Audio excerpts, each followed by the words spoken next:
ഓ നമോ നാരായണായ നമോ ഭഗവതേ വാസുദേവായ. ഓം ശ്രീകൃഷ്ണായ നമ. ശ്രീമദ് ഭാഗവത മഹാപുരാണം ദ്വിതീയ സ്കന്ധം 6-ാമത്തെ അധ്യായം 1-ാമത്തെ ശ്ലോകം തൊട്ട് പറയണു. 5, 6, 7 3 അധ്യായങ്ങളായിട്ട് ഭാഗവതം ചുരുക്കിയിട്ട് ബ്രഹ്മാവ് നാരദ മഹർഷിക്ക് പറഞ്ഞു കൊടുക്കുകയാണ്. ഈ ഭാഗവതത്തിൻ്റെ ബ്രഹ്മാവ് പറഞ്ഞ ഈ 3 അധ്യായം അത് വിപുലീകരിച്ച് നാരദ മഹർഷി ഈ ശ്രീശുക ബ്രഹ്മർഷി ഒരു വേദവ്യാസന് പറഞ്ഞു കൊടുത്തു. അതാണ് ഭാഗവതമായിട്ട് മാറിയത്. അതാണ് വ്യാസൻ ശ്രീശുക ബ്രഹ്മർഷിക്ക് പറഞ്ഞു കൊടുത്തത്. അതാണ് പരീക്ഷിത് മഹാരാജാവ് കേട്ടത്. ഒപ്പം സൂത മഹാശയനും കേട്ടു. അത് നൈമിഷാരണ്യത്തിൽ വെച്ച് പറഞ്ഞു കൊടുത്തു.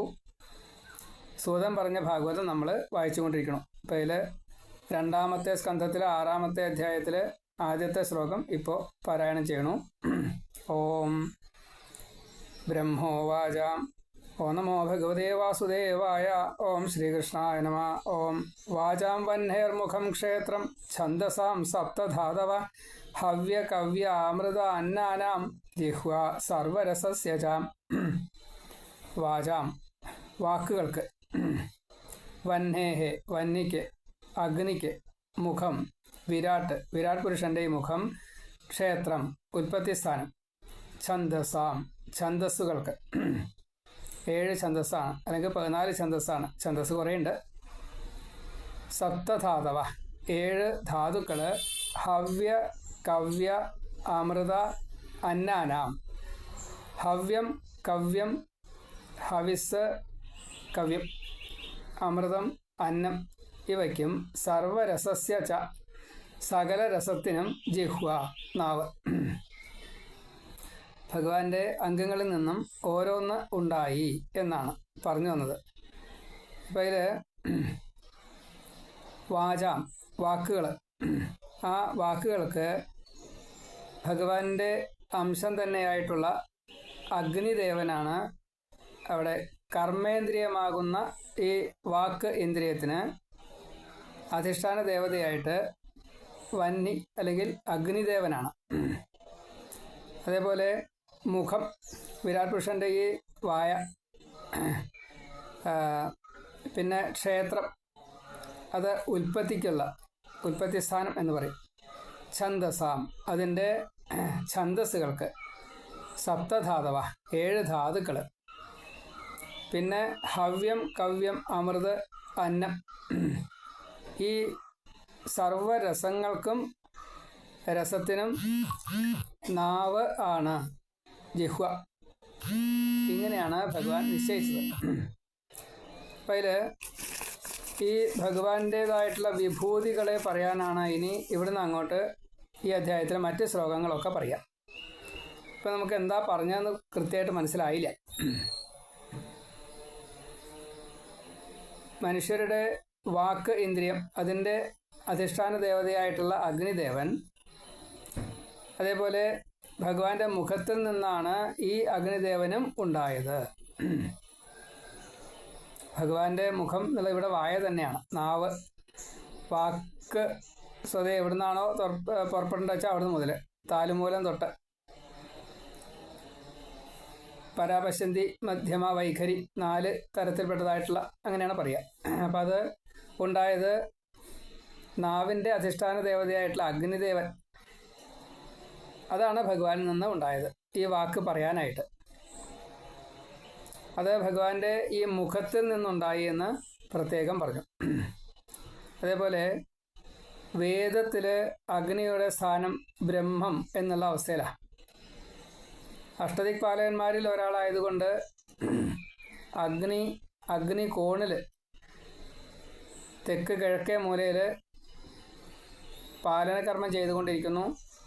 എല്ലാവരുടെ ഉള്ളിലും ജഠരാഗ്നിയായിട്ട്, അതേപോലെ ചൂടായിട്ട്, ചൈതന്യമായിട്ട്, ആ ചൈതന്യം കൊണ്ടാണ് ഈ ദേഹത്തിനായാലും മനസ്സിനായാലും ഒരേപോലെ തുഷ്ടിയും പുഷ്ടിയും, തുഷ്ടി പുഷ്ടി അത് വളരെ പ്രധാനമാണ്, അതുണ്ടാക്കി കൊടുക്കുന്നത്. അപ്പം അഗ്നിദേവൻ ഇല്ലാതെ കൊണ്ടൊന്നും പറ്റില്ല എന്നുള്ളതുകൊണ്ട് അഗ്നിദേവനെ ബ്രഹ്മമായിട്ടാണ് കണക്കാക്കുക.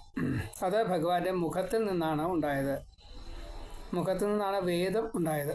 അപ്പോൾ ആ വേദത്തിൻ്റെ പ്രയോഗവും ഇതേ സ്ഥാനമാണ്, പ്രഥമ സ്ഥാനമാണ്. അതുകൊണ്ടാണ് അങ്ങനെ പറയാൻ കാരണം. ഇതിൽ വാക്കുകൾ ഒരു പ്രത്യേക ഘടനയിലൂടെയാണ് നമുക്ക് കിട്ടുന്നത്. അക്ഷരങ്ങളുണ്ടായി അതിൽ തന്നെ സ്വരവും സ്പർശവും ലബന്ധ ഹലന്തങ്ങളും ഈ ഉച്ചരിക്കാൻ പാകത്തിന് നാവും പല്ലും തൊണ്ണും ചുണ്ടും ഇങ്ങനെ അണ്ണാക്കും ഒക്കെ തൊട്ടും കൊണ്ടും അതൊക്കെ ഒരു ചിട്ടപ്പെടുത്തി. ആ ചിട്ടപ്പെടുത്തിയതിൽ 49 അക്ഷരങ്ങൾ വന്നു എന്നാണ്. ആ 49 അക്ഷരങ്ങളിലെ പ്രത്യേക ഘടനയായിട്ട് വെച്ചു. അത് വൃത്തങ്ങളിലാക്കി. ഗദ്യമായിട്ടാവാം, പദ്യമായിട്ടാവാം, ഈണത്തിലാവാം, എങ്ങനെ വേണമെച്ചാൽ ചൊല്ലാം. അതിൻ്റേതായുള്ള താള ലയ ഭാവ സ്വരത്തോട് കൂടിയിട്ട് ചൊല്ലാം. അത് നാദമായിട്ട് ഓങ്കാരത്തിലേക്ക് ലയിക്കുകയും ചെയ്യും. ഓങ്കാരത്തിൽ നിന്നാണ് ഇത് ഉണ്ടായത് എന്ന് നേരത്തെ പറയുകയും ചെയ്തു. അപ്പം ഇങ്ങനെയുള്ള ആ വൃത്തഘടന ഗായത്രി, ഉഷ്ണിക്, ത്രിഷ്ടുപ്പ്, ജഗതി, പങ്ക്തി, ബൃഹതി ഛന്ദസ്സുകൾ ഇങ്ങനെ പ്രത്യേകം പറഞ്ഞിരിക്കുകയാണ്. ഗായത്രി, ഉഷ്ണിക്, അനുഷ്ടുപ്പും കൂടിയുണ്ട്. അനുഷ്ടുപ്പ് ആണ് ഇപ്പോൾ നമ്മുടെ ഈ 32 അക്ഷരങ്ങളിലൊക്കെ അനുഷ്ടുപ്പാണ്. അനുഷ്ടുപ്പ്, ത്രിഷ്ടുപ്പ്, ജഗതി, പങ്ക്തി, ബൃഹതി ഇതെല്ലാം 24, 28, 32, 36, 40, 44, 48 ഇത് തന്നെ അതി കൂട്ടിക്കഴിഞ്ഞാൽ അപ്പോൾ അതിൻ്റെ ഇൻ ബിറ്റ്വീനായിട്ട് അതിജഗതി എന്നൊക്കെ പറയും. അങ്ങനെ ഒരു 7 കൂടി വരും. അപ്പോൾ അത് 14ആയി. അതല്ലാതെ കണ്ട് പിന്നെയും കുറേ ഉണ്ട്. ഇപ്പം നിജർ ഗായത്രി ഛന്ദ, ഗണപതിക്ക് അങ്ങനെയാണ്. നിജർ ഗായത്രി ഛന്ദ എന്നാണ്. ഗണപതി ദേവത അങ്ങനെ ധാരാളമുണ്ട്.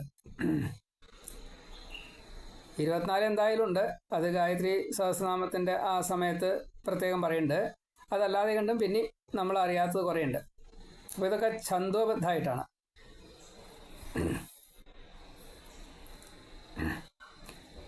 ബ്രഹ്മപ്രജാപതി ഋഷി ദൈവീ ഗായത്രി ഛന്ദ, പരമാത്മാദേവത എന്നാണ് ദൈവീ ഗായത്രി ഛന്ദ.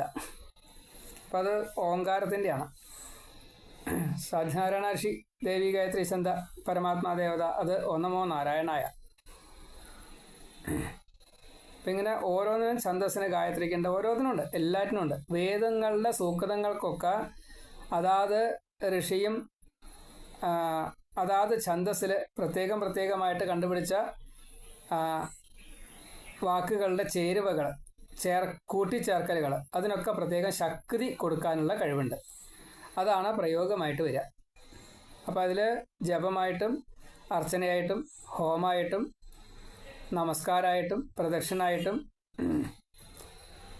മഹാദേവനെയൊക്കെയാണെന്ന് വെച്ചാൽ തുള്ളിച്ചാടിയിട്ടാണ്, നൃത്തം ചെയ്തുകൊണ്ട് എന്നാണ്. ഏതൊക്കെ തരത്തിലെ ഉപാസന എന്ന് പോലും നമുക്ക് കൃത്യമായിട്ട് പറയാൻ സാധിക്കില്ല എന്ന് സാരം. അത്രയും കൂടുതലുണ്ട്. നമുക്കറിയാവുന്ന കുറച്ചുണ്ട്, അത് നമ്മൾ ചെയ്യുന്നു, അത്രയേ ഉള്ളൂ. പിതൃക്കൾക്കൊക്കെ ആകുമ്പോൾ തർപ്പണാദികളാണ്. ദേവന്മാർക്കൂടെ ദേവാമി സർപ്പയാമി, ദേവഗണാമി സർപ്പയാമി, പിതൃമി സർപ്പയാമി, പിതൃഗണാമി സർപ്പയാമി, ഋഷീമി സർപ്പയാമി, ഋഷിഗണാമി സർപ്പയാമി, ഇങ്ങനെയൊക്കെയാണ്. അപ്പോൾ ജലമുണ്ടെന്നർത്ഥം. അപ്പോൾ ഉപാസനകൾ ധാരാളമുണ്ട്. ഈ ഉപാസനകൾക്കൊക്കെ ഇതേപോലെ വാക്കുകൾ കൂട്ടിച്ചേർക്കുമ്പോൾ അതിനൊരു ശ്രുതി, താളം ഒക്കെ പ്രത്യേകമായിട്ട് കൂട്ടിച്ചേർക്കണം. അങ്ങനെ ചേർത്താലാണ് പലതും കിട്ടുക. അതിൻ്റെ പ്രയോഗമായിട്ട് ഫലം കിട്ടുക എന്ന് സാരം. അങ്ങനെ ഈ സപ്തധാതുക്കൾക്ക് ഊർജം കൊടുക്കാൻ സാധിക്കുന്നു എന്നാണ് പറഞ്ഞത്. അപ്പോൾ ഏതാ സപ്തധാതുക്കൾ? ശരീരം നിലനിൽക്കുന്നത് തന്നെ ത്വക്, ചർമ്മ, മാംസ, രുധിരമേതു, മജ്ജ, അസ്ഥി, ധാതവ 7. ഇത് ത്വക്ക്, മാംസം, രുധിരം, മേധസ്, മജ്ജ, അസ്ഥി, ഇങ്ങനെയൊക്കെ ധാതുക്കൾ. നമ്മുടെ തൊലി, രോമം, രക്തം, മജ്ജ, അസ്ഥി, മാംസം, ഇങ്ങനെയല്ലേ? ഇതൊക്കെ ഈ ഗായത്രിക്ക് 24 അക്ഷരം കൊണ്ട് അത് ത്വക്കിനാണ് വരിക. ഇങ്ങനെ അസ്ഥിയാണെന്ന് വെച്ചാൽ ജഗതിയാണ്, 48 അക്ഷരമാണ് വരിക. ഇങ്ങനെ. അപ്പോൾ ഓരോന്നിനും ഇതുണ്ട് എന്ന് സാരം. അപ്പോൾ ഇത് അറിയുമ്പോഴാണ് വേദം പ്രയോഗിക്കുമ്പോൾ എങ്ങനെ ഇതിന് നമുക്ക് ഗുണം കിട്ടണം. അപ്പോൾ അതുകൊണ്ട് പ്രത്യേകം ശ്രദ്ധിക്കേണ്ടതാണ്. അക്ഷരസ്ഫുടതയോട് കൂടിയിട്ട് പിന്നെ മാത്ര കണക്കാക്കിയിട്ട് വേണം ഓരോ അക്ഷരവും ഉച്ചരിക്കാനായിട്ട്. ഇപ്പോൾ സ്വതേ ടീച്ചർമാരെ പോലെ, പ്രഭാഷകരെ പോലെ അവർക്കൊക്കെ നല്ലോണം ആരോഗ്യം ഉണ്ടാവും എന്നാണ് പറയുക. മുഴുവൻ ശരിയാവുന്നല്ല, എങ്കിലും അവർക്ക് കൂടുതൽ വിശപ്പുണ്ടാവും. അങ്ങനെയുള്ള അതേപോലെ ഓട്ടം ചാട്ടം, ഇപ്പോൾ കൈക്കോട്ടുകള, കന്നുപൂട്ട്, ഇങ്ങനെയുള്ള പ്രവൃത്തി ചെയ്യുന്നവർക്ക്, കായികമായിട്ടുള്ള ചില എക്സസൈസ് ചെയ്യുന്നവർക്ക് യോഗ, അത് ദേഹത്തിൻ്റെ പല യോഗകളുണ്ടല്ലോ ഇപ്പോൾ വളരെ പ്രശസ്തിയുള്ളതാണ്. കൈ മടക്കിയിട്ടും കാല് മടക്കിയിട്ടും കിടന്നിട്ടും നിന്നിട്ടും കുമ്പിട്ട് അങ്ങനെയായിട്ടും പിന്നെ ശ്വാസം പിടിച്ചിട്ടും എന്തെല്ലാം യോഗകളുണ്ട്. അതൊക്കെ ചെയ്യുമ്പോൾ അതിൻ്റേതായിട്ടുള്ള എല്ലാ ഗുണഫലങ്ങളും കിട്ടണം. അതൊക്കെ ഈ സപ്തധാതുക്കൾക്കാണ് കിട്ടുക. അത് നമ്മുടേതായിട്ടുള്ള ഈ ശരീരത്തിലെ ഷഡാധാരങ്ങൾക്കും പിന്നെ പഞ്ചേന്ദ്രിയങ്ങൾക്കും പഞ്ചകർമ്മേന്ദ്രിയങ്ങൾക്കും ആന്തരിക അവയവങ്ങൾക്കും ഒക്കെ ഈ ഉച്ചാരണ ശുദ്ധിയോട് കൂടിയിട്ട് മന്ത്രപ്രയോഗം നടത്തുമ്പോൾ ഈ യോഗ ചെയ്യുന്നത് പോലെ തന്നെ ഗുണഫലങ്ങളെ കിട്ടണു എന്നത് അത്യത്ഭുതം എന്നേ പറയാൻ നിവൃത്തിയുള്ളൂ. അതുകൊണ്ടാണ് ഇങ്ങനെയുള്ള ഘടന വ്യാസനെ പോലെയുള്ളവർ, ഈ ബ്രഹ്മാവിനെ പോലെയുള്ളവർ വേദങ്ങളിൽ, പുരാണങ്ങളിൽ, ശാസ്ത്രങ്ങളിൽ, മഹാഋഷികൾ പലതും, അതിപ്പോൾ വാൽമീകി രാമായണം എഴുതിച്ചാൽ അതും ഇങ്ങനെയൊക്കെ തന്നെയാണെന്നർത്ഥം. ഇനി ആധുനികാണെന്ന് വെച്ചാൽ ഭാസനായാലും ശരി, കാളിദാസനായാലും ശരി, ഒക്കെ ഇപ്പോഴത്തെ ജീവിച്ചിരിക്കുന്ന പലരും ചെയ്തതും ഇതൊക്കെ നമ്മളെ ഇതേപോലെ ശരീരത്തിൻ്റെ നിലനിൽപ്പിന് വേണ്ടതായിട്ടുള്ള ഊർജത്തെ, പ്രാണ ഊർജത്തെ തരുണു എന്നത് അത്യത്ഭുതം. അപ്പം ഇതൊക്കെ ഇതിൽ തരുന്നുണ്ട്. അതാണ് ഭാഗവതം തരാത്തതായിട്ട് യാതൊന്നുമില്ല. പക്ഷെ നമുക്കതിന് എടുക്കാൻ അറിയണം. ഇപ്പം ഇതിൽ പ്രത്യേകമായിട്ട് വിശദീകരണം തന്നെ പറഞ്ഞിരിക്കണു. ദേവന്മാരുടെ അന്നമായിട്ടുള്ള ഈ ഹവിസ്, പിതൃക്കളുടെ അന്നമായിട്ടുള്ള ഈ കവ്യം, മനുഷ്യരുടെ അന്നം അത് ഈ അമൃതമായിട്ടുള്ള, അത് എങ്ങനെയാ, മനുഷ്യരുടെ ആഹാരം പിതൃക്കൾക്ക് കൊടുത്തതിൻ്റെ ബാക്കിയുള്ള കവ്യം ശേഷം, അതേപോലെ ഹവിസ് അതിൻ്റെ സമ്പാദം അത് ശേഷമാണ്. ഇങ്ങനെ പലതും നമ്മൾ ആ പ്രസാദമായിട്ട് സ്വീകരിക്കണം. നേദ്യം കൊടുത്തു കഴിഞ്ഞാൽ പ്രസാദമായി. ഹോമിച്ചതിൻ്റെ ബാക്കി സമ്പാദം അത് സൗമ്യം, യാഗാദികളിലൊക്കെ വരുമ്പോൾ സൗമ്യം എന്നാ പറയുക. പുരോടാശാദികളൊക്കെ സമർപ്പിച്ച് കിട്ടുന്നതായിട്ടുള്ള അത്. ഇങ്ങനെ ഓരോന്നും നമുക്ക് ചിലപ്പോൾ മാലയായിട്ടാവും, പൂവായിട്ടാവും, ആഹാരമായിട്ടാവും, തീർത്ഥമായിട്ടാവും, അഭിഷേകാദി കാര്യങ്ങളൊക്കെ ചെയ്തതിൻ്റെ ഏത് പദാർത്ഥം കൊണ്ടാണോ അത് ചെയ്യുന്നത് ആ പദാർത്ഥത്തിൻ്റേതായിട്ടുള്ള ഗുണം അത് 100 ഇരട്ടിച്ച് നമുക്കതിൻ്റെ പ്രതിഫലമായിട്ട് ഈ പ്രസാദം തരണു. അപ്പോൾ ഇതിൽ കിട്ടുന്നതായിട്ടുള്ള ഈ അമൃത്, അന്നമായിട്ടുള്ള ഈ അമൃത് മനുഷ്യന് ഈ ദേഹപുഷ്ടിക്ക്, പ്രാണ ഊർജത്തിന് ഉപയോഗിക്കുന്ന സമയത്ത് അതിൻ്റെ സ്ഥായി ഭാവം നിലനിർത്താൻ ഒക്കെ ഈ വേദപ്രയോഗങ്ങളെ കൊണ്ട്, സൂക്തപ്രയോഗങ്ങളെ കൊണ്ട്, സ്തുതികളെ കൊണ്ട്, നാമജപത്തെ കൊണ്ട് ഒക്കെ സാധിക്കും എന്നതാണ്. അതൊക്കെ ഭാഗവതത്തിലുണ്ട്. അവിടെ എവിടെയായിട്ടാണ് കിടക്കണമെന്ന് മാത്രമേ ഉള്ളൂ. 6 രസങ്ങൾ, മധുരം, അതേപോലെ കടു കയ്പ്, തിക്തം, കഷായം, ഉപ്പ്, അമ്ളം, ലവണം, അങ്ങനെയൊക്കെ ഇല്ലേ. നമ്മൾ സാധാരണ പറയുക എങ്ങനെയാ വെച്ചാൽ ഉപ്പ്, എരി, പുളി, മധുരം, കയ്പ്, ചവർപ്പ്, ഇങ്ങനെ 6 എണ്ണമാണ് പറയുക. ഇതിലിപ്പോൾ സംസ്കൃതത്തിൽ പറഞ്ഞിരിക്കണം മധുരം, കടു, തിക്ത, കഷായ, അമ്ല, ലവണാദികൾ. ഈ രസങ്ങൾ മുഴുവൻ ഈ ശരീരത്തിൻ്റേതായിട്ടുള്ള പ്രാണ സംരക്ഷണത്തിന് അതാത് വസ്തുക്കളിൽ ഒളിപ്പിച്ച് വെച്ചിരിക്കുകയാണ് സസ്യജാലങ്ങളിൽ. കയ്പയ്ക്കയിൽ കയ്പ്, അതുപോലെ കയ്പൻ പടവലത്തിൽ, അങ്ങനെ ഓരോന്നിലുണ്ട്. കയ്പാലിശ, നെല്ലിക്കയിൽ ചവർപ്പ്, നാരങ്ങയിൽ പുളി, സാധാരണ മരപ്പുളി ഉണ്ട്, പുളിയിഞ്ചി ഉണ്ടാക്കണ പുളിയില്ലേ, പുളികൾ പലതുമുണ്ട്. ഇരുമ്പാമ്പുളി, വാളംപുളി, പല എന്തെങ്കിലും അവിടെ. അതേപോലെ ഉപ്പ് സമുദ്രത്തിലാണ്. മധുരം എല്ലാറ്റിലും ഉണ്ട്, വെള്ളത്തിലുണ്ട്. വെള്ളത്തിൻ്റെ സ്ഥായി ഭാവം മധുരമാണ്. അതേപോലെ ഈ ധാന്യങ്ങളിലൊക്കെ മധുരമുണ്ട്. അംശം പാകത്തിനായിട്ട് നിൽക്കുക. വേണ്ടത്ര കഴിക്കുകയാണെന്ന് വെച്ചാൽ ഒക്കെ പാകാം. അന്നജം ഇലയിൽ ധാരാളം ഉണ്ട്. ഇതിലൊക്കെ ഉണ്ട് അന്നജം. അതൊക്കെ കിട്ടണം നമുക്ക്. ഇതൊക്കെ സസ്യജാലത്തിൽ ഭഗവാൻ ഒളിപ്പിച്ച് വെച്ചിരിക്കുക. അത് വേണ്ട രീതിയിൽ നമുക്ക് കിട്ടുകയാണെങ്കിൽ അതിൻ്റെ ദോഷങ്ങളെ ഭഗവാൻ എടുക്കുകയും ചെയ്യും, അതിൻ്റെ ഗുണഫലങ്ങളെ നമുക്ക് തരുകയും ചെയ്യും. അപ്പം ഇതിനൊക്കെ അതിൻ്റേതായിട്ടുള്ള അധിഷ്ഠാന ദേവതകളും ഉണ്ട്. നമ്മൾ കഴിഞ്ഞ അധ്യായത്തിൽ പറഞ്ഞു 14 ഇന്ദ്രിയങ്ങൾ. 5 ഇന്ദ്രിയം കർമ്മേന്ദ്രിയം, 5 ഇന്ദ്രിയം ജ്ഞാനേന്ദ്രിയം, പിന്നെ മനസ്സിനെ 4ആക്കിയിട്ട് പറഞ്ഞപ്പോൾ 14 ആയി. അപ്പോൾ ഈ 14 എണ്ണത്തിനും സ്വതവേ അധിഷ്ഠാന ദേവതകളൊക്കെ ഉണ്ട്. ആ ദേവതകൾ നമ്മെ ഇപ്പോൾ ഈ പറഞ്ഞ ഓരോന്നിൻ്റെയും നിയന്ത്രണം ഏറ്റെടുത്തുകൊണ്ട് നമ്മളെ സഹായിക്കുന്നു എന്നതാണ്. ആ സഹായിക്കുമ്പോൾ നമ്മൾ ഉപാസന ചെയ്യാതെ കണ്ട് സഹായം തിരിച്ചു കിട്ടില്ല എന്ന് പറയും. മുത്തശ്ശന്മാരങ്ങനെയാണ് ഉപദേശിക്കുക. അങ്ങോട്ട് കൊടുക്കാണ്ട് എങ്ങനെ അങ്ങോട്ട് കിട്ടുക? അപ്പോൾ അതുകൊണ്ട് നമ്മൾ അങ്ങോട്ട് എന്താ കൊടുക്കേണ്ടത്? ഉപാസന, പ്രാർത്ഥന, അതാണ് അങ്ങോട്ട് കൊടുക്കേണ്ടത്. അപ്പോൾ എല്ലാ ദേവീദേവന്മാരെയും നമ്മൾ ഇതേപോലെ പ്രാർത്ഥിക്കണം. ഒറ്റ ദൈവം എന്നൊക്കെ പറഞ്ഞിട്ട് ചില ഏർപ്പാടുണ്ട്. അത്ര ശരിയാ തോന്നുന്നില്ല. കാരണം ഓരോന്നിൻ്റെയും ശക്തി പ്രത്യേകമാണ്. നമുക്കും ബ്രഹ്മം ഒന്നുതന്നെയുള്ളൂ, അതിൽ നിന്നെല്ലാം കിട്ടുകയും ചെയ്യും. പക്ഷേ ഇതേ ഭാവത്തിൽ ചെയ്തു കഴിഞ്ഞാൽ അത് പ്രയോഗം, അഥർവവേദമാണ്. അപ്പോൾ അത് ഏറ്റവും ഉത്തമമായിട്ട് ചെയ്യുമ്പോൾ ഇത്രയും വലിയ ഗുണം വേറെ ഒന്നൊന്നും കിട്ടില്ല. അത് എല്ലാം പ്രത്യേകം വിഭാവനം ചെയ്ത് ക്ലാരിഫൈ ചെയ്തിട്ടുണ്ട്. ആ ക്ലാരിറ്റിയോട് കൂടിയിട്ട് ചെയ്യുകയാണെന്ന് വെച്ചാൽ നമുക്കതിൻ്റെ ഫലം കിട്ടും. ഇപ്പോൾ കണ്ണാണെങ്കിൽ സൂര്യനും ചന്ദ്രനും അഗ്നിയും ആണ്. അപ്പോൾ ആ ദേവതകളെ വേണ്ട രീതിയിൽ ഉപാസിക്കുകയാണെങ്കിൽ ഈ ഹോമാർച്ചന, പൂജ, പ്രത്യക്ഷ നമസ്കാരം എന്തൊക്കെ വേണ്ട വെച്ചാൽ പ്രദക്ഷിണം ഒക്കെ ആവാം. അപ്പോൾ സൂര്യനിൽ നിന്ന് കിട്ടേണ്ടത്, ചന്ദ്രനിൽ നിന്ന് കിട്ടേണ്ടത്, അഗ്നിയിൽ നിന്ന് കിട്ടേണ്ടത് പുകയായിട്ടും തീയായിട്ടും ചൂടായിട്ടും പലതും കിട്ടാണ്ട്, ശീതളിമയായിട്ടും ഒക്കെ കിട്ടാണ്ട്. അപ്പോൾ രാത്രി കിട്ടേണ്ടത് രാത്രി കിട്ടണം, പകൽ കിട്ടണം. അതിനൊക്കെ മന്ത്രങ്ങളൊക്കെ പ്രത്യേകം. ഈ ചക്ഷുരേന്ദ്രിയത്തിനെ സൂര്യൻ ഇപ്രകാരത്തിൽ നമ്മെ രൂപത്തെ കാണിക്കാൻ സഹായിക്കുന്നു. അപ്പോൾ സൂര്യനായാലും ചന്ദ്രനായാലും അഗ്നിയായാലും ഇതേപോലെ സഹായിക്കും. ആദ്യത്തെ ഒന്ന് കണ്ണ്, രണ്ടാമത്തെ മൂക്ക്. പ്രാണബലം തരാൻ മൂക്കാണ്. പക്ഷേ മൂക്ക് മാത്രമല്ല, അത് ഈ 5 ഇന്ദ്രിയങ്ങളോടെയും സ്വീകരിക്കുന്നത് മുഴുവൻ ഇതേപോലെ പ്രാണബലം തരും. 5 കർമ്മേന്ദ്രിയങ്ങളിലൂടെ ചെയ്യുന്ന കർമ്മങ്ങൾക്കും ഈ പ്രാണബലം തരാനുള്ള കഴിവുണ്ട്. മലമൂത്ര വിസർജനം, പായു ഉപസ്ഥം, അത് വേണ്ട രീതിയിലല്ല പ്രവർത്തിക്കണമെങ്കിൽ, വിയർപ്പ് പുറമേക്ക് പോകലോ മറ്റു കാര്യങ്ങളൊക്കെ അത് വേണ്ട രീതിയിലല്ലെങ്കിൽ ഒക്കെ പ്രശ്നം. അപ്പോൾ 10 ഇന്ദ്രിയങ്ങളുടെ പ്രവർത്തനവും അതേപോലെ തന്നെ ഈ 4 മനോബുദ്ധിരഹങ്കാര ചിത്തങ്ങളുടെ പ്രവർത്തനവും ഒരേപോലെ അല്ലെങ്കിൽ വേണ്ട രീതിയിലല്ലെങ്കിൽ ഈ പ്രാണോർജ്ജം നമുക്ക് കിട്ടില്ല. അപ്പോൾ പ്രാണബലത്തിന് അതിൻ്റെ അധിഷ്ഠാന ദേവതയായിട്ട് വായുദേവനെയാണ് കണക്കാക്കിയിരിക്കുന്നത്.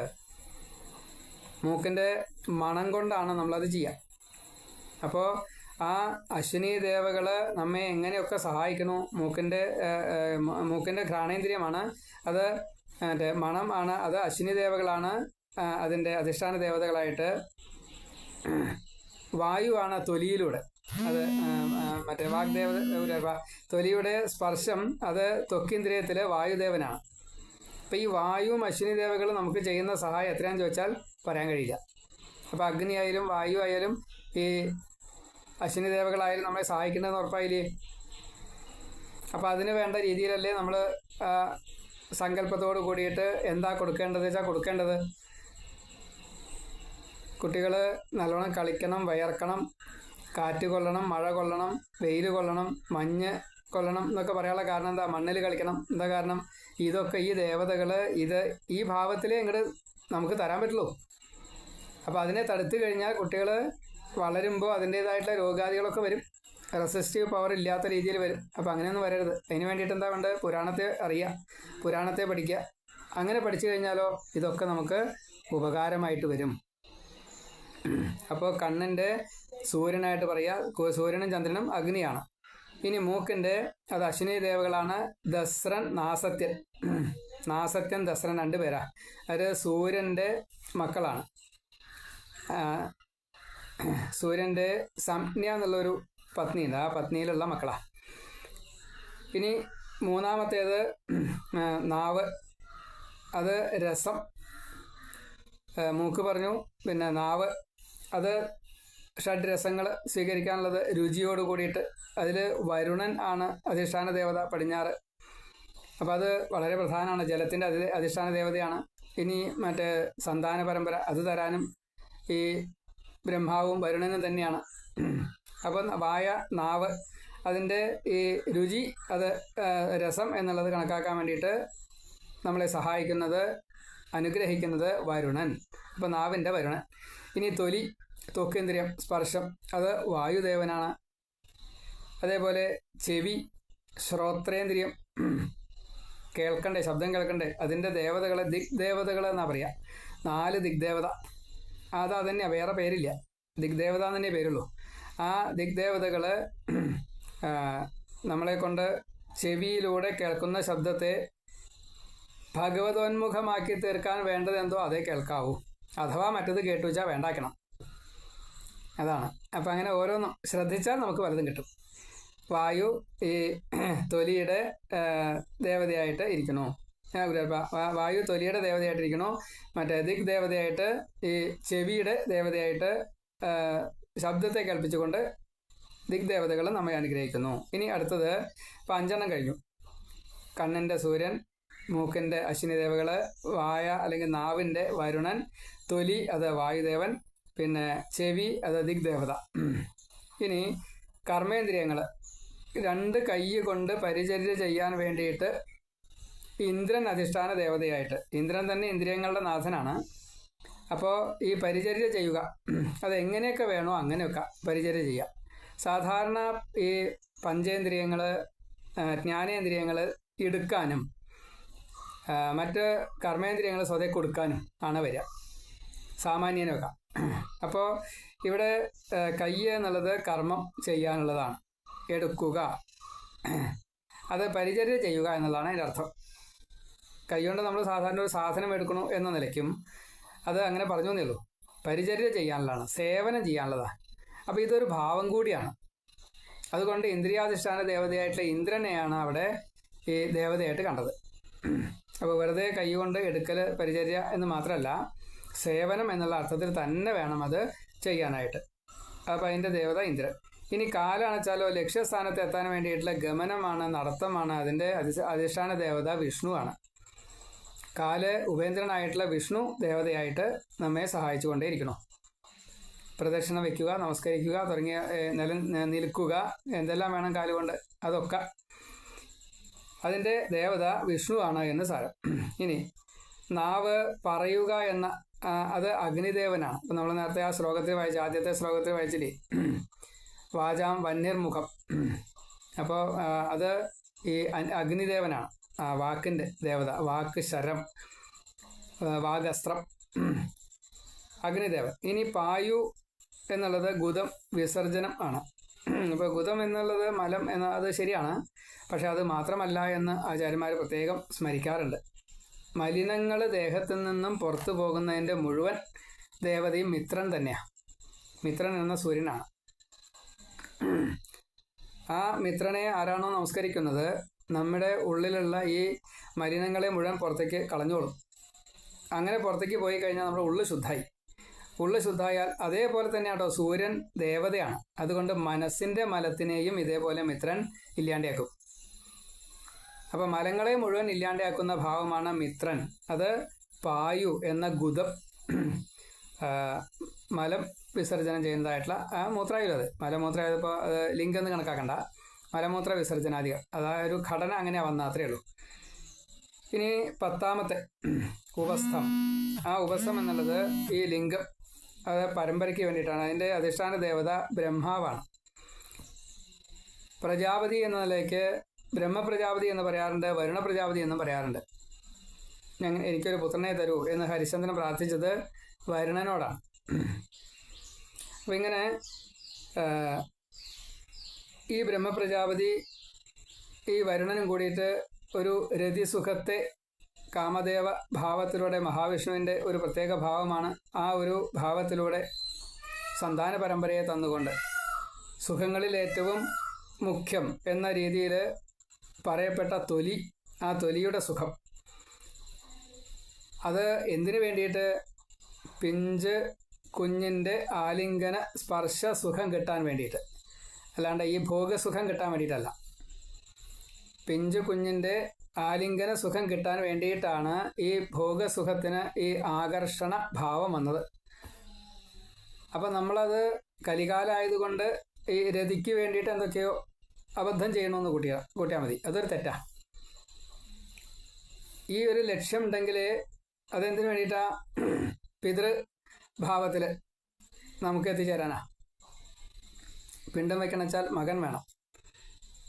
അപ്പോൾ ഈ അറ്റാച്ച്മെൻറ്റ് കൂടുതലുണ്ടാവാൻ, അത് അച്ഛനായാലും ശരി അമ്മയായാലും ശരി ഒരുപോലെ തന്നെയാണ്. അപ്പോൾ ഇവിടെ അതുണ്ടാവാനാണ്. അപ്പോൾ സുഖങ്ങളിൽ ഏറ്റവും വലിയ സുഖം സ്പർശസുഖമാണ്. അത് അമ്മയ്ക്ക് കുഞ്ഞിനെ എന്ന് പ്രത്യേകം പറയുന്നുണ്ട്. ഇതിലാവട്ടെ, അച്ഛനായാലും തുല്യം തന്നെയാണ്. 6 മാസം 1 വയസ്സിൻ്റെ താഴെയുള്ള, പറയാൻ പറ്റുന്നതിൻ്റെ മുന്നേ, വാക്ക് ഉച്ചരിക്കുന്നതിൻ്റെ മുന്നേ ഉള്ള ആ കുഞ്ഞിനെ ആലിംഗനം ചെയ്യുമ്പോഴത്തെ സുഖമാണ് ഏറ്റവും വലിയ സുഖം. അപ്പോൾ അച്ഛൻ്റെ ഉള്ളിലുള്ള ഒരു ഭാവം എനിക്ക് മുക്തി കിട്ടാൻ ഈ മകൻ കാരണമായി തീരും എന്നുള്ളതാണ്. അതൊരു സംയോജിപ്പിക്കലാണ്, കൂടിച്ചേരലാണ്. അതായത് ദേവനും ഈ ജീവനും കൂടിയിട്ടുള്ള ഒരു കൂടിച്ചേരലാണ്. പിതൃക്കൾ ദേവന്മാരാണ്. അപ്പോൾ പിതൃഭാവം വിട്ട് ദേവഭാവത്തിലെത്തി, ദേവഭാവം വിട്ട് ബ്രഹ്മഭാവത്തിലെത്തി, ഇങ്ങനെയൊക്കെയാണ് യാത്ര, ഗമനം വരാം, ഈ ഗതി എന്നർത്ഥം. അപ്പോൾ ഈ സഞ്ചാരം ഇങ്ങനെ വരണമെങ്കിൽ എന്ത് വേണം? ഈ ഉണ്ണി വേണം. അപ്പോൾ ആ ഉണ്ണിയെ കിട്ടുമ്പോഴുള്ള സന്തോഷം എനിക്ക് മുക്തി കിട്ടാൻ കാരണമായി. അപ്പോൾ ഇതാവണം നമ്മുടെ ഈ രതിസുഖം ചെയ്യുമ്പോഴത്തെ ലക്ഷ്യം. അതാവണം. നമ്മൾ എന്തേ പതിവുള്ളൂ? ഈ തൊലിയുടെ സുഖം മാത്രമേ അപ്പോൾ കണക്കാക്കാറുള്ളൂ. അപ്പോൾ അത് പോരാ. അപ്പോൾ അത്രയും കൂടുതൽ പ്രാധാന്യമുണ്ട് എന്ന് സാരം. ഈ പൂജിക്കണം എന്നൊക്കെ പറയാറുണ്ട്. അതായത് ഇപ്പോൾ നമ്മൾ സാധാരണഗതിയിൽ ഇന്ന യോനിയിൽ എന്ന് പറയുമ്പോൾ മർത്യ യോനിയിലാവാം, തിര്യക്ക് യോനിയിലാവാം, പ്രാണി യോനിയിലാവാം, സസ്യ യോനിയിലാവാം. അപ്പോൾ അത് എന്താ അതിൻ്റെ സാരം? എന്താ? ഏത് ശരീരമാണ് നമുക്ക് കിട്ടേണ്ടത് എന്ന് ഭഗവാൻ നിശ്ചയിച്ചത് ഇപ്പോൾ നമുക്ക് കിട്ടിയത് മർത്യ ശരീരത്തിലാണ്. വിവേകം, വിശേഷ ബുദ്ധിയുള്ള, മനീഷയുള്ള ആ ഒരു ഭാവത്തിലാണ്. അപ്പോൾ ഈ മനീഷയുള്ള ആള്, മർത്യൻ, മരണശീലമുള്ള ആള്, മരണശീലത്തിൽ നിന്നും പുറത്തു കടക്കാൻ ഈ മകനിലൂടെ പിതൃഭാവവും പിതൃഭാവത്തിൽ നിന്ന് മുക്തിക്ക് വേണ്ടിയിട്ടും ദേവഭാവത്തിലും ദേവഭാവത്തിൽ നിന്ന് ബ്രഹ്മഭാവത്തിലേക്കും എത്താൻ വേണ്ടിയിട്ടാണ്. അതിൻ്റെ ഒരു ആദ്യ പടിയാണ് ഈ രതിസുഖം. അപ്പോൾ ഇങ്ങനെയൊക്കെ കണക്കാക്കണം. ഇതൊക്കെ കണക്കാക്കണം വെച്ചാൽ ഇത് കിട്ടിയാലാണ്ട് പറ്റില്ല, പുരാണം കിട്ടിയാലാണ്ട് പറ്റില്ല. അപ്പം അത്രയും പ്രാധാന്യമുണ്ട് എന്ന് സാരം. അതുകൊണ്ട് എല്ലാ ഭക്തന്മാരോടും വീണ്ടും വീണ്ടും ആവർത്തിച്ച് പറയുകയാണ്. ഇപ്പം ഞാൻ ഈ പറഞ്ഞ ഒരു 25 മിനിറ്റ് ഉണ്ട്. അത് എല്ലാവരും വീണ്ടും വീണ്ടും കേൾക്കാൻ വേണ്ടിയിട്ട് പ്രത്യേകം പ്രാർത്ഥിക്കണം. മനോബുദ്ധിര അഹങ്കാര ചിത്തങ്ങളുടെ ദേവതകൾ നമ്മളെ എത്രത്തോളം നിയന്ത്രിക്കുന്നു എന്നതിനെ ആശ്രയിച്ചാണ് ഈ ഇന്ദ്രിയങ്ങളുടെ അധിഷ്ഠാന ദേവതകളെ നമുക്ക് പ്രീതിപ്പെടുത്താൻ സാധിക്കുക. മനസ്സ്, ബുദ്ധി, അഹങ്കാരം, ചിത്തം 4 ഭാവമാണ്. മനസ്സിൻ്റെ അനിരുദ്ധനാണ് ഈ വൈഷ്ണവമായിട്ട് പറയുമ്പോൾ അനിരുദ്ധൻ, തടുക്കാൻ പറ്റാത്തത്. അതേപോലെ ബുദ്ധിയുടെ പ്രദ്യുമ്നൻ, അഹങ്കാരത്തിൻ്റെ സംഘർഷണൻ, ചിത്തത്തിലെ വാസുദേവൻ. അതിൻ്റെ ഈ നമുക്ക് നേരിട്ടുള്ള ആ ഒരു ഭാവത്തിൽ മനസ്സിൻ്റെ ചന്ദ്രനായിട്ടും ബുദ്ധിയുടെ ബ്രഹ്മാവ് അല്ലെങ്കിൽ നാരദനായിട്ടും, അതേപോലെ അഹം എന്നുള്ളത് ക്ഷേത്രജ്ഞനായിട്ടുള്ള ഈശ്വരഭാവത്തിലും നമ്മളെ നിയന്ത്രിക്കുക. ആ ഒരു ബ്രഹ്മാംശമായിട്ടുള്ള ജീവൻ എന്നുള്ള നിലയ്ക്ക് അതിൻ്റെ അധിഷ്ഠാന ദേവത ഇത് തന്നെയാണ്, ഭഗവാൻ തന്നെയാണെന്ന് അർത്ഥം. രുദ്രഭാവത്തിലാണ് ഈ മറ്റേ അഹം എന്ന ഭാവത്തിൽ വരിക, ചിത്തത്തിലെ വാസുദേവൻ ക്ഷേത്രജ്ഞനായിട്ട്. അപ്പം ആ ചിത്തത്തിൻ്റെ ക്ഷേത്രജ്ഞ ഭാവം കിട്ടണമെങ്കിൽ ഈ ദ്രാവയതി ഇത് രുദ്ര, കരയുക എന്ന ഒരു അവസ്ഥയുണ്ട് നമുക്ക്. അത് വേണം ഇത് വേണം എന്നുള്ള കരയിൽ, ജിജ്ഞാസുഭാവത്തിലായാലും ജ്ഞാനം നേടണം എന്നുള്ള ഭാവത്തിലായാലും അതിനൊക്കെ ഈ കരയിൽ തന്നെയാണ്. ആ കരച്ചിലിനെ ഇല്ലാണ്ടാക്കുക, ദ്രാവയതി, ദ്രവിപ്പിക്കുക. ദ്രാവയതി ഇത് രുദ്ര എന്നാ. അപ്പം ആ രുദ്രനെ നമുക്ക് ഈ അഹംബോധം കൊണ്ട്, ഞാൻ എന്നുള്ള ജീവാംശബോധം കൊണ്ട്, ഞാൻ എന്നുള്ള ദേഹബോധം കൊണ്ടല്ല, ഞാൻ എന്നുള്ള ഈ ജീവാംശബോധം കൊണ്ട് ഈ ദേഹത്തിൽ നിന്ന് മുക്തി നേടാൻ രുദ്രൻ എന്നെ ശിവമാർഗപ്രണയതാരം, മംഗളത്തിലേക്കുള്ള ആ മാർഗം പറഞ്ഞു തരാൻ വേണ്ടിയിട്ട് ഞാൻ നമസ്കരിക്കുന്നു. ഇങ്ങനെ രുദ്രഭാവം. അതേപോലെ ഈ ചിത്തത്തിൻ്റെ അധിഷ്ഠാന ദേവതയായിട്ടുള്ള വാസുദേവൻ, ക്ഷേത്രജ്ഞനായിട്ടുള്ള ഈ വാസുദേവൻ, ആ ഭഗവാൻ നമ്മളെ ഭഗവാനിലേക്ക് യോജിപ്പിക്കുക തന്നെ വേണം. യോഗക്ഷേമം അത് നിലനിർത്തുക തന്നെ വേണം. അതിന് വേണ്ടിയിട്ട് നമ്മൾ ഭഗവാനെ വാസുദേവ നമോ ഭഗവതേ വാസുദേവായ പറയണം. അപ്പം ഇങ്ങനെ മനസ്സ് പഞ്ചേന്ദ്രിയ നിയന്ത്രണങ്ങളായിട്ടും സങ്കല്പ വികല്പങ്ങളായിട്ടും ചെയ്യുന്നതിനെ മുഴുവൻ ഈ ബുദ്ധിയാകുന്ന ബ്രഹ്മാവിൻ്റെ ഒരു ഈശ്വര കടാക്ഷം, ത്രിമൂർത്തികൾ ഒരാളാണ്. അപ്പോൾ ആ കടാക്ഷം കൊണ്ട് നമുക്ക് പ്രപഞ്ചബോധത്തെ ഉണ്ടാവും. അതിൽ നിന്നാണ് നമ്മൾ മോചനം നേടേണ്ടത്. ഈ വിശ്വത്തിൽ അതിൽ കലനം ചെയ്തുകൊണ്ട് കൂടിച്ചേർന്നുകൊണ്ട് ഇനി ആ വിശ്വത്തിൽ നിന്നും ഒഴിവായിക്കൊണ്ട് ബ്രഹ്മത്തിലേക്ക് ലയിക്കാൻ നമ്മളെ സഹായിക്കണം. അതിന് ഈ ബോധത്തെ തരണം, അതിനുള്ള ബുദ്ധി, വിശേഷം, വിവേകം തരണം. അതിന് ബ്രഹ്മാവിനെ ആശ്രയിക്കണോ. അതേപോലെ തന്നെ അഹം എന്നുള്ളത് ഈ 16 കലാ നിയന്ത്രണം, 10 ഇന്ദ്രിയങ്ങളും അതേപോലെ ഈ മനോബുദ്ധി അഹങ്കാര ചിത്തങ്ങളും ഈശ്വരഭാവവും രുദ്രഭാവവും നമ്മളെ ഒരേപോലെ സഹായിച്ചുകൊണ്ട് 16 കലകളിൽ നിന്നുള്ള മോചനം വേണം. പഞ്ചഭൂതങ്ങളും അതിൻ്റെ വിഷയങ്ങളും ഈ ഇന്ദ്രിയങ്ങളും മനസ്സും കൂടിയിട്ട് 16 കലകൾ. ഈ 16 കലകളിൽ നിന്ന് നമുക്ക് മോചനം വേണം. അതിൻ്റെ ഈ അഹം എന്നുള്ള ആ ബോധത്തിൽ നിന്ന് ഭഗവാൻ ഈ പ്രപഞ്ചത്തിൽ നിന്നും മുക്തി തരാൻ ഇതാ ഞാൻ സഹായിക്കണു എന്ന് പറയാറാവണമെങ്കിൽ, നമ്മളെ അനുഗ്രഹിക്കാറാവണമെങ്കിൽ നമ്മൾ അത്രയും ഉപാസന ചെയ്യണം. അപ്പോൾ അതിനിതൊക്കെ അറിഞ്ഞാലേ പറ്റുള്ളൂ. തിന്മ ഒരു കാരണവശാലും നമ്മിൽ നിന്ന് വരാൻ പാടില്ല. സ്വാർത്ഥം നമ്മിലേക്ക് വരാൻ പാടില്ല. നമ്മിൽ നിന്ന് തീർത്തും ഇല്ലാണ്ടാവണം. സാത്വിക ഭാവം കൂടി, നന്മ കൂടി വേണ്ട, നിർഗുണാവസ്ഥയിൽ മതി. നമ്മൾ നന്മ എന്ന് പറയുമ്പോൾ ആൾക്ക് ഒരു കടപ്പാട്, അപ്പുറത്ത് ഒരു കടപ്പാട്, ഇങ്ങനെ കടപ്പാടുകൾ പലതും വരും. അത് മുഴുവൻ ഒഴിവാക്കിയിട്ട് നിർഗുണഭാവത്തിൽ ഒരു ബന്ധമില്ല, നിസ്സംഗം, അങ്ങനെ ഒരു ഭാവത്തിൽ നിസ്വനായിട്ട് വെച്ചാൽ ഒന്നും നമ്മുടെ ഇല്ല. അങ്ങനെ ഒരു ആമയങ്ങളും ഒരു ആമയങ്ങളും ഇല്ലാത്ത രീതിയിൽ, ഒരു ബന്ധങ്ങളും ഇല്ലാത്ത രീതിയിൽ നിസ്സംഗഭാവത്തിൽ നിർമ്മയനായിട്ട് ഒരു ഒട്ടിച്ചേരലും ഇല്ല, ഒന്നിനോടും ഒരു കടപ്പാടുമില്ല. അങ്ങനെ രക്ഷപ്പെടാൻ സാധിക്കണം. അതിന് ഭഗവാൻ വാസുദേവൻ സഹായിച്ചാലാണ് പറ്റില്ല. ഈ രുദ്രൻ്റെ മാർഗം അല്ലെങ്കിൽ മറ്റേ കരച്ചിൽ ഒഴിവാക്കാൻ ശിവമാർഗം പറഞ്ഞെന്നല്ലാണ്ട് നമുക്ക് രക്ഷപ്പെടാൻ സാധിക്കില്ല. അപ്പം ഇങ്ങനെ ഈ 14 ദേവതകളും ഒരേപോലെ നമ്മളെ രക്ഷിക്കാൻ വേണ്ടിയിട്ട് നമ്മുടെ ഒപ്പമുണ്ട്. അപ്പം അതുകൊണ്ട് ഏകദൈവമല്ല വേണ്ടത്, ഈ പ്രത്യേകമായിട്ടുള്ള ദൈവം തന്നെയാണ് വേണ്ടത്. അതേപോലെ തന്നെ പഞ്ചഭൂതങ്ങൾക്ക് ദേവന്മാരുണ്ട്. ദേവന്മാർ 33 എന്നാണ് പറയുക. അപ്പോൾ ഈ 33 ദേവകൾക്കും നമുക്ക് ചെയ്യേണ്ടത് എന്തൊക്കെയാണോ അതൊക്കെ ചെയ്യണം. 12 ആദിത്യന്മാരായാലും 11 ഇന്ദ്രന്മാരായാലും ഈ 4 ദേവതമാരായാലും ദിഗ്ദേവതമാർ 4 അഷ്ടദിക്പാലകന്മാർ, അവർക്കായാലും നാസത്യൻ ദസ്രൻ, ഈ അശ്വിനി കുമാരന്മാർ, അതേപോലെ പ്രജാപതി, ഇന്ദ്രൻ, ബ്രഹ്മാവും മറ്റേ ഇന്ദ്രനും, ഇതൊക്കെ നമ്മൾ ഏകാദശി രുദ്രന്മാർ, പിന്നെ അഷ്ടവസുക്കൾ, 12 ആദിത്യന്മാർ, അഷ്ടവസുക്കൾ, 11 രുദ്രന്മാർ, പിന്നെ നാസത്യൻ ദസ്രൻ, അതേപോലെ പ്രജാപതി, ബ്രഹ്മാവ്, ഒപ്പം ഇന്ദ്രനും. ഇവരെ പൂജിക്കാതെ കൊണ്ട് നമുക്ക് ഈ പ്രകൃതിയിൽ നിന്നും മോചനം കിട്ടില്ല. അപ്പോൾ ആ മോചനം കിട്ടാൻ വേണ്ടിയിട്ട് എല്ലാ ദേവതകളെയും ഒരേപോലെ വിവിധങ്ങളായിട്ടുള്ള ഭാവേന അങ്ങനെ തന്നെ വേണം, അത് ചെയ്യുക തന്നെ വേണം. ഇപ്പോൾ ഏകദൈവം എന്നുള്ളത് നിഷേധിക്കണം. നമ്മൾ ഈ പുരാണം പഠിച്ചാൽ മാത്രമേ ഇതൊക്കെ നമുക്ക് പറയാൻ സാധിക്കുള്ളൂ.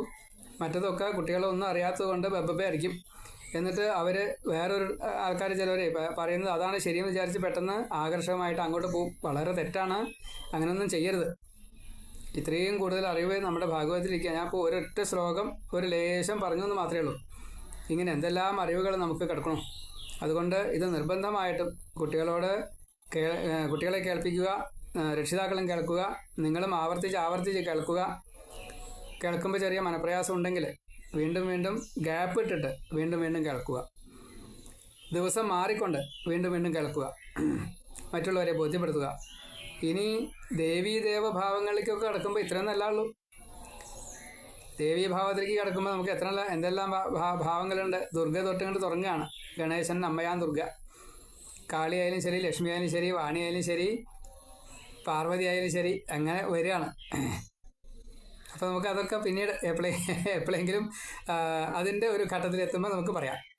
അപ്പോൾ ഈ ഭാഗവതം എന്നുള്ളത് ഈ ജീവിതം എങ്ങനെ ഉപയോഗിക്കണം, ഈ ശരീരം കൊണ്ട് മുക്തിക്ക് അർഹത എങ്ങനെ നേടാൻ സാധിക്കും ഇത് പഠിപ്പിക്കുകയാണ് എന്ന് ഒരു ആമുഖമായിട്ട് ഈ ബ്രഹ്മാവ് ഇതൊക്കെ പറഞ്ഞു കൊടുത്തിട്ടുണ്ട് കേട്ടോ നാരദനെ. അതിൻ്റെ ഒരു ലഘു വിവരണം ഇന്ദ്രിയ ദേഹ സംബന്ധമായിട്ടുള്ള ജീവൻ്റെ മുക്തിക്ക് വേണ്ടതിനെക്കുറിച്ച് ഒന്ന് പറഞ്ഞു. അത് വീണ്ടും വീണ്ടും ശ്രവിക്കാൻ വേണ്ടി പ്രാർത്ഥിച്ചുകൊണ്ട് ഈ ശ്ലോകം നിങ്ങൾക്ക് സമർപ്പിക്കുന്നു. വാക്കുകൾ ഭഗവാന്റെ തൃക്കാൽക്ക് സമർപ്പിക്കുന്നു. എല്ലാ ഭക്തന്മാർക്കും വീണ്ടും വീണ്ടും നമസ്കാരം. പുരാണത്തെ വായിക്കണം, ഇത് ശ്രവിക്കണം എന്ന് വിനീതമായിട്ട് പ്രാർത്ഥിക്കണം. നാരായണ നാരായണ നാരായണ.